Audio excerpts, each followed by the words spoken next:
Hi everyone, welcome to the Rugby League History channel. Tonight, the video that I'll be doing is my thoughts on the 2022 Parramatta Eels signings. Last year, I did a video titled "Me Thoughts on the 2021 Parramatta Eels signings." That video got a lot of likes, lots of comments, got a lot of people talking. So I've decided once again to do it in 2022. Obviously, going into this year, there's more players leaving the club than signing for the club these days. But I thought, as a lifelong Parramatta Eels supporter, I would do a video about the signings that are coming in this year and just talk about my predictions and where I think they're going to be playing and what they're going to be doing in 2022. Last year with my 2021 video, I was pretty much spot on with all my predictions, so let's get into the 2022 signings. And I'll start with the player who I think's been the best off-season recruitment by the club so far. That's Bailey Simonson, and here he is pictured in the Parramatta shirt that we'll be wearing in 2022. Bailey Simonson comes from Canberra. He played 43 first grade games for them between 2019 to 2021, scoring 15 tries. He signed on a 3-year deal. He's going to be 24-year-old this year, so by the time that his deal ends, he's going to be 27, so he's a good age coming to the club. One thing about him that only one other player at Parramatta can see is that he's played in the grand final. The only other player in our squad that's played in the grand final is Ryan Mattison. So at least he's got the bragging rights at training when it comes to that you can see he played in the grand final. I myself think it's a good signing. We were a bit light in the wingers there, the backs.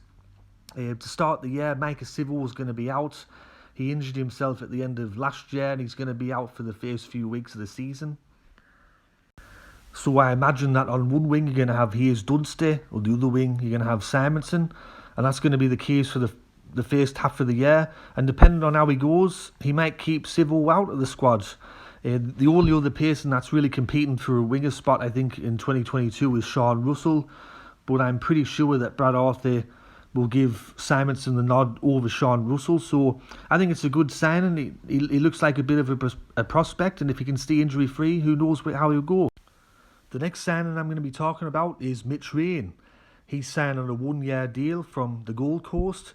Mitch Rein has a lot of first grade experience. He's played 207 first grade matches, scored 32 tries. He's also played 2 games for New South Wales country. He'll be turning 32 this year, so he's coming towards the end of his career. It's not exactly the best signing that we've done, but after the departure of Joey Lussick to St Helens, Reid Marnie's pretty much the only hooker in the club. You've also got Rhys Stone, but he's not really a hooker. So Mitch Rein's going to be in there as a backup this year, I imagine, not unless Reid Marnie goes down, and then he'll be the starting hooker week in, week out. I think that Mitch Rein played his best rugby league at St George. He was actually a very good player, I think, back in that time. He was part of the New South Wales Emerging Blues squad. If you would have said to me, maybe 2013, 2014, Parramatta signed Mitch Rein, I would have been pretty happy with that signing because back then he was quite decent. But in the last couple of years, he hasn't been the same player that he was in the early stages of his career.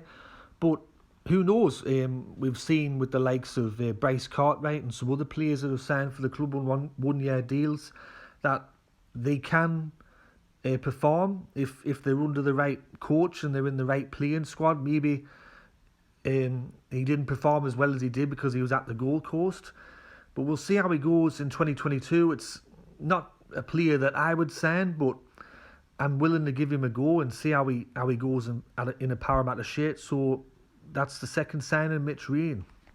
And even though he's not joining the club until 2023, I thought I'd talk about Josh Hudson. He signed on a 2-year deal, so he'll be 34-year-old when he starts this deal. He's played 273 first grade matches throughout his career, 19 tests for England, 4 tests for Great Britain, so he's got tons of experience. But as I just mentioned, his age and the fact that he's had 2 knee reconstructions, one on the left and one on the right knee, will he even run out for Parramatta? Because he's still got a year to play before he reaches us, and who knows, if he gets another serious injury, he might not even play for the club. He might retire in 2022. But it's a very strange signing.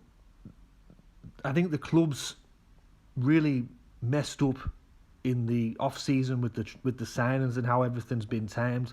Obviously, we didn't know that Reid Marnie was going to stab us in the back and go to Canary Bankstown, because at the time Marnie was still looking likely to stay at the club, and we decided to let Joey Lussick go to St Helens, and then Ray Stone has signed for Redcliffe in 2023. So in 2023, our starting hooker could be Josh Hudson, who's going to be turning 34, going on 35.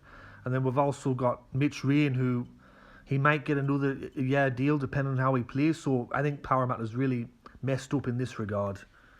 I'm not a fan of this signing. I don't think it's a good signing. But just like Mitch Rein, I'm prepared to give Josh Hudson a go. Who knows? He might bring a lot to the squad in 2023.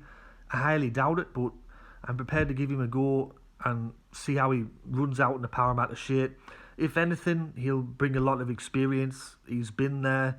He's played in some really big matches, so that could be very good for the squad. So this concludes me 2022 Parramatta Eels signing video. Hope you enjoyed this video. Let me know in the comment section below how you think the Parramatta signings will go in 2022. Will they flop or will they be good? And if you've got any other comments or remarks that you want to add, then feel free to do so. This has been Rugby League History. Thanks for tuning in. I'll be doing another video very, very soon, and I'll catch us all in that one. Tat you bye for now.